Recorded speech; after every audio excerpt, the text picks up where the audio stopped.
Guys, welcome back to another YouTube video. On today's video, guys, I'm going to be doing a full review on the new Spider-Man Across the Spider-Verse, the first part of this two-part finale of the, well, most likely a two-part finale to the animated Spider-Man trilogy. Before I get on to this review, I know you're probably looking in the background. I know it is a bit of a mess right now. I'm actually getting a new bed, a loft bed, which means I'll have a new location for my PC in this review, in this room. So you actually get a new view of the PC or of the webcam, so things will look a little bit different. As of right now, I know it's pretty messy in my room because I had to take everything off my bed and things like that. But I should be getting it here pretty soon. So by the next review, hopefully I will have my PC set up in that different spot, and you'll have a different view now, and that'll probably be the permanent view for quite a while on this channel. So yeah, just that's why it's kind of messy in here. Also, I know, again, haven't really been super frequent on the content and things like that. I was going to do some gaming content with the new Texas Chainsaw Massacre game. They did the test server last week, and I did try it out, and I thought it was really, really fun. But I was kind of more focusing on enjoying myself for this first week of summer. I've been off for a week now, and I've been really, really focusing on enjoying myself and things like that. So that's why I didn't do any videos on the Texas Chainsaw Massacre game. But believe me, I will do some content for that once it comes out in August, once I do the full release for that. And I was going to kind of tell you guys where I was at with, like, some other games that I've been doing. I know I've been focusing on the movie reviews and the movie content quite a bit, and not so much the gaming content. So I was going to kind of try to fill you guys in on where I'm at with other games that I was normally playing in the past. But right now, I've just been taking a break from, things like Dead by Daylight and things like that. I haven't played Dead by Daylight in a while. I think over, like, 6-7 months now. So I've just kind of been playing some different games lately, and so that's why I haven't really been focusing on the gaming content as much. I've been focusing on the movie content because I'm trying to watch as many movies this year as possible. But if you guys have any suggestions, as always, let me know in the comment section down below, and that should be it for the announcements that I have to make. Let's get on to this review. So, Spider-Man Across the Spider-Verse. Well, initially, I heard some really, really great things about this movie. There were some people who got to see this movie very early. I think this was almost 2 weeks ago when these people started making these really, really positive reviews, like overly positive reviews about Spider-Man Across the Spider-Verse. There was like a handful of people who went to an early access screening for Spider-Man Across the Spider-Verse, and they talked about how this movie was a masterpiece, and it was one of the best animated films ever. Some people saying it's better than Into the Spider-Verse. Some people saying that the only problem with this movie is that it's not better than the first one. So, a lot of really overly positive things about this movie. I'll say right off the bat, I mean, that's a very high bar to raise, because if you're saying the only problem with this movie is that it's not as good as the first one, well, for me, that just means that this movie is a good movie, because I didn't think that the Into the Spider-Verse movie was that good in the first place. But if you're saying that this movie is a masterpiece, it's the best animated film ever, that's a very, very high bar to put up. So I'll say right off the bat, do I think this movie is a masterpiece? I mean, if you watch my short, you already know this, but do I think this movie is a masterpiece? Do I think this is the best animated film ever? No, but it is a very great movie. It's a very enjoyable ride, and I'm looking forward to telling you guys why I love this movie. Overall, I think it's already one of the best movies I've watched this year. I think it's probably going to be one of the highest grossing movies of the year.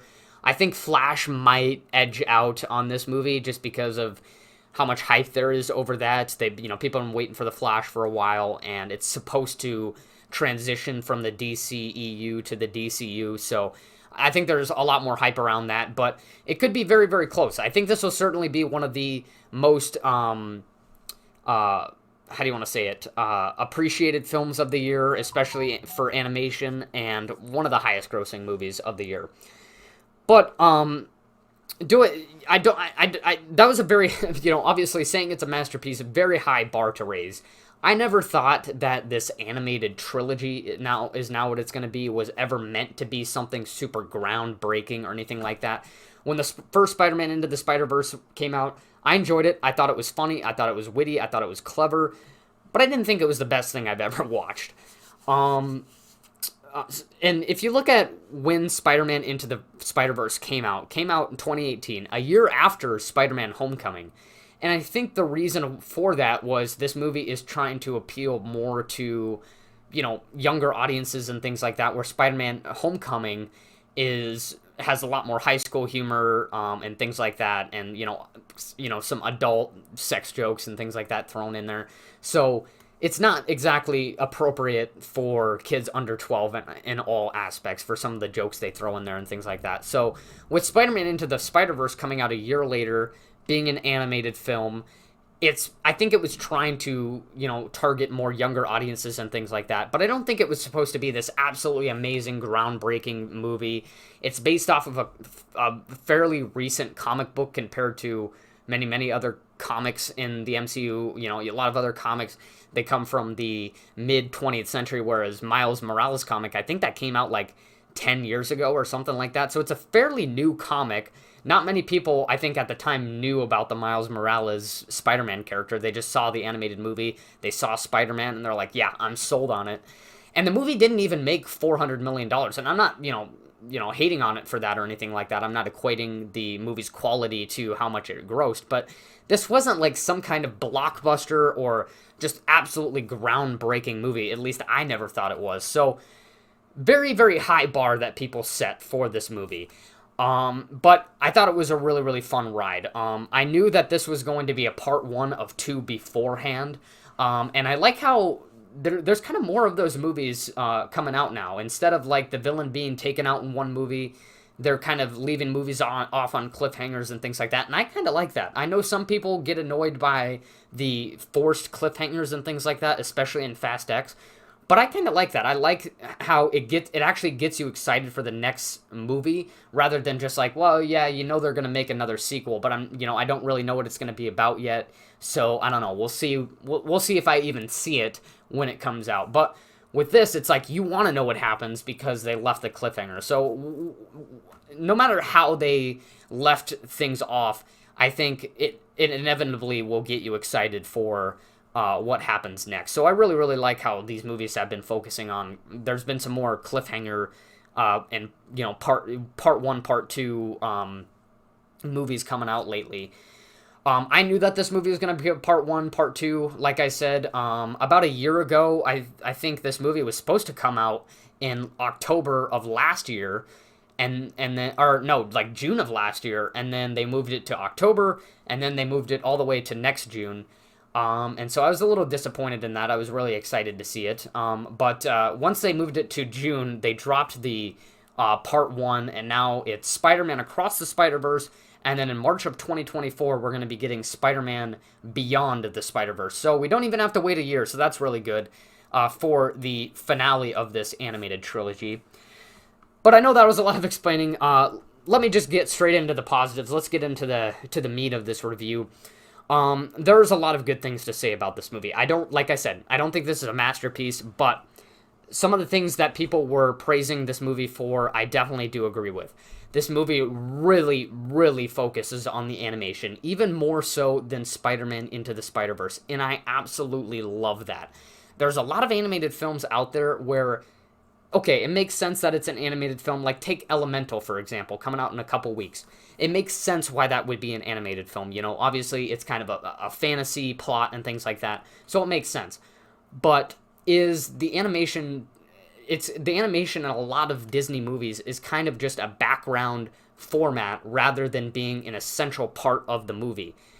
In Spider-Man Into the Spider-Verse and Spider-Man Across the Spider-Verse, it is an essential role in the movie, and it is utilized very, very well to convey emotions, to make things, more fun and things like that, more colorful. And so I think they utilize it to their absolute fullest advantage. First, to convey the high emotions in this movie. I'm sure if you watched another review, you heard how emotional this movie is. There's some really, really great emotional moments in this movie with, Spider-Man. We've all talked about it. There's, obviously they made so many Spider-Man movies.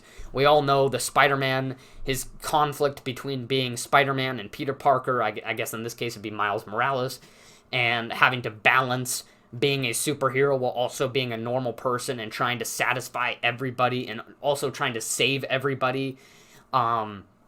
And so we all know, what the whole conflict in Spider-Man's character is and how we can relate to it so much because he's not only a superhero, he's also just a normal kid who's trying to, maintain that superhero regular person balance. And so there's a lot of really, really good emotional scenes with Spider-Gwen and also Miles Morales with their relationships with their parents and things like that. There's a lot of great emotional scenes in that. And in those emotional scenes, they utilize the animation well, and you'll see what I mean when you watch the movie, to convey certain emotions with, the color that they use and the pattern of that they use. Like, for example, you'll have Gwen talking with her dad, who's obviously the cop, detective, whatever. Well, I guess he's like a lieutenant, and he's supposed to be promoted to captain. And while they're like talking with each other and things like that, and they're having these emotional dialogue, the background will suddenly change in the animation to sort of give you a certain emotion. Maybe there's like maybe it's like a dark blue or something like that with this this certain pattern background to make you feel sad or whatever. So I really like how they utilize it in that way. And also, another way they utilize it is for the multiverse stuff. I think this movie, Across the Spider-Verse, believe it or not, I think does a better job at having fun with the multiverse than Multiverse of Madness, the Doctor Strange movie, did last year. The best that movie could give us was, Bruce Campbell cameos with pizza balls and, red light means go and green light means stop. That's the best they could do.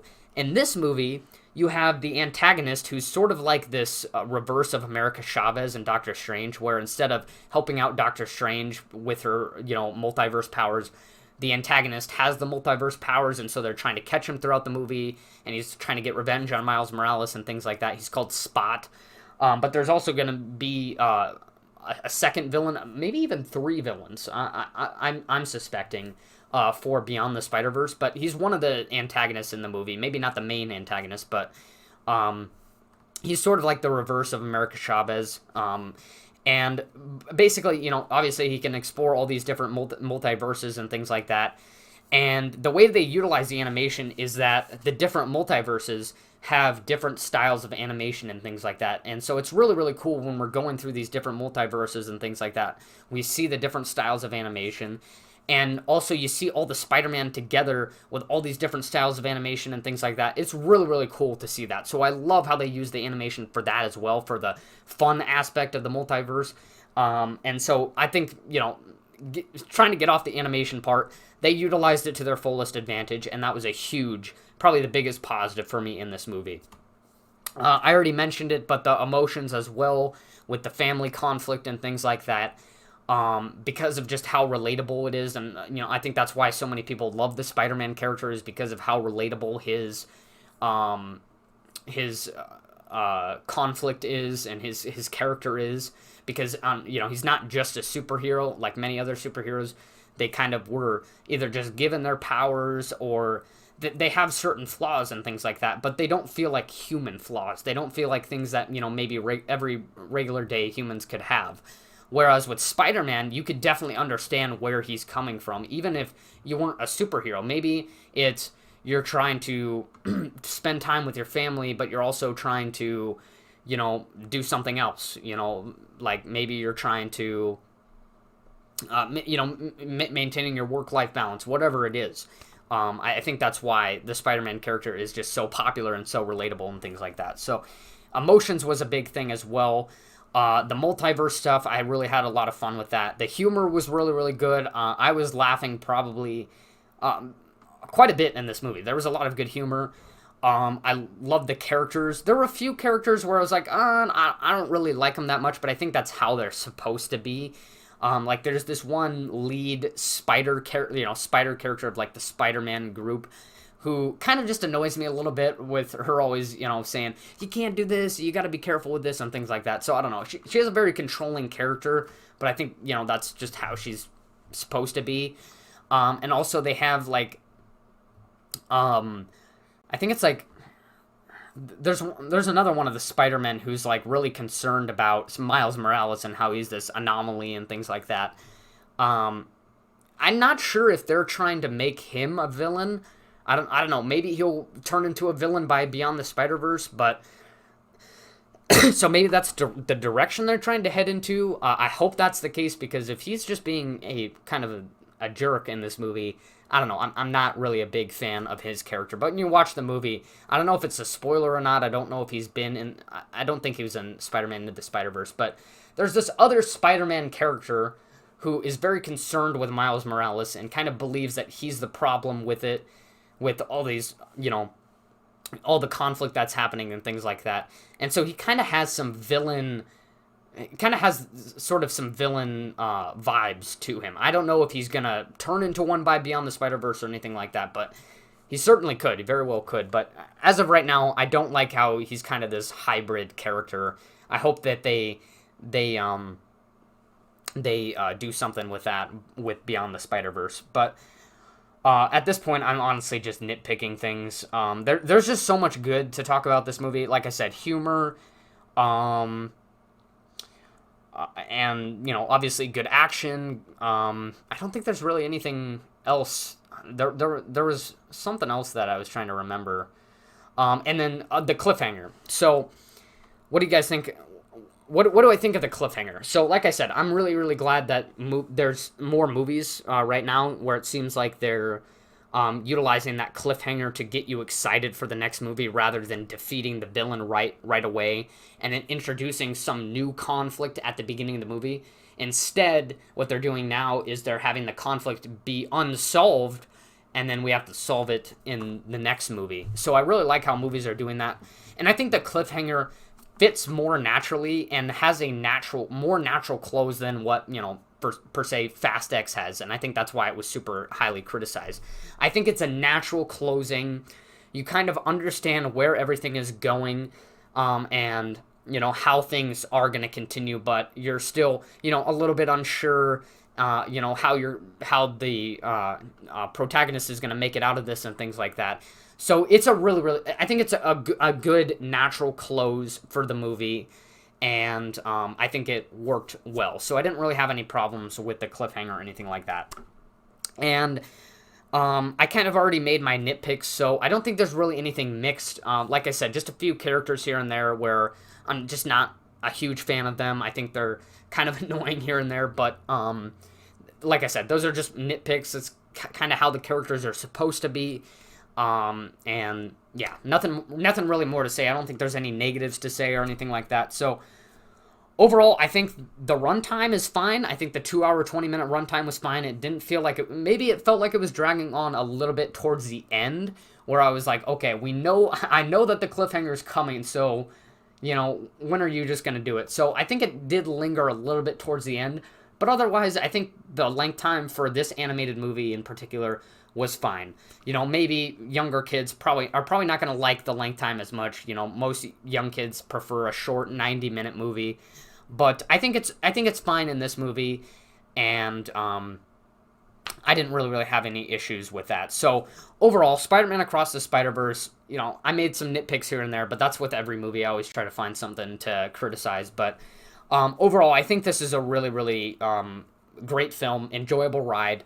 Gets me excited for Beyond the Spider-Verse, and I gave this a 5 out of 5 stars on Rotten Tomatoes, but I'm going to give it a 9.75 out of 10, just because this is still only a one-part movie. Obviously, you still have Beyond the Spider-Verse coming out next, so it doesn't feel like a complete movie just because it is, part 1 of 2. And I obviously had a few of those little nitpicks here and there, and I don't think it's an absolutely perfect movie or a masterpiece or anything like that. So that's how I'm going to separate the people who say that this movie is a masterpiece and the best animated film ever. That's how I'm going to separate that. I think I'm going to give it a 9.5, 9.75. I'll give it a 9.75 out of 10. I know that's kind of a very specific score, but I'm going to give it a 9.75 out of 10. That's it for the review. Stay tuned. I'm going to do a ranking of all of these Spider-Man movies. So the Sam Raimi Spider-Mans, the Amazing Spider-Mans, the MCU Spider-Mans, and the animated Spider-Man Into the Spider-Verse Spider-Mans as well. So I'm going to do a ranking of all the Spider-Man movies. So stay tuned for that. Coming up this month for movies that I'm going to be watching, we got Transformers Rise of the Beast. I'm going to be watching that next week. We got Elemental. Depending on how good the reviews are, I'm likely going to be seeing that. We got The Flash, and we got The Boogeyman, which I would like to see. It had fairly good reviews, so I would like to see The Boogeyman as well. So that's what I'm going to be planning to watch this month of June, so stay tuned for movie reviews for that. And if you have any suggestions, let me know in the comment section down below. That's it. Like and subscribe, guys, and I will see you next time.